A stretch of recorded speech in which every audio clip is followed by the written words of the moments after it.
Mr. Speaker, Honorable Caleb Amitsi, the MP for Zaboti, has actually noticed that I'm going to, and very ready to disturb the stubborn status quo at the Treasury.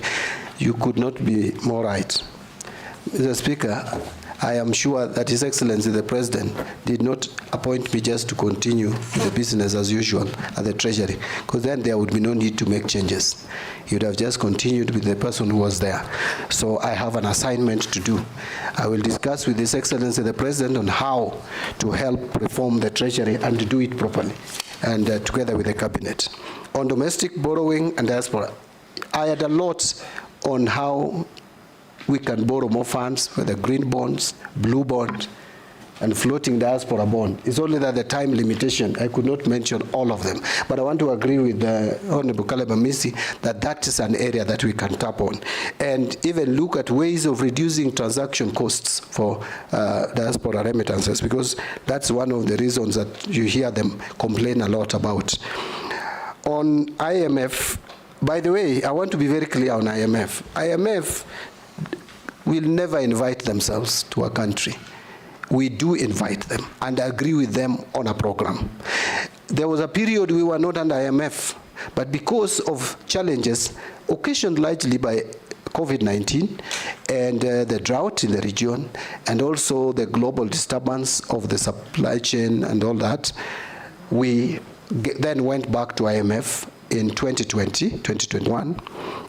But I have looked at what are these conditionalities? You know, sometimes we may blame IMF for nothing. We have agreed with them on a program, Mr. Speaker, that for us to tap onto that loan, what we must do, in fact, is one key thing: revenue mobilization.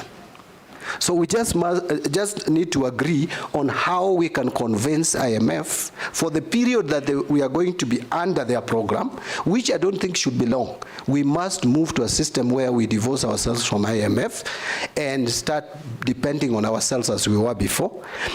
But that we can only do by by doing what can be done in the interest of the country. They want us to maintain a deficit of no more than 4.4%. That's what we have agreed on currently.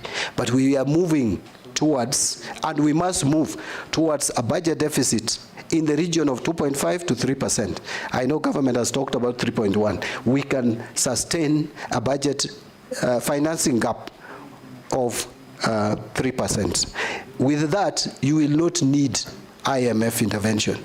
And Mr. Speaker, I said, I want to end with that if we take back, don't even go to the ambitious 25% that we have set to ourselves of tax revenue to GDP.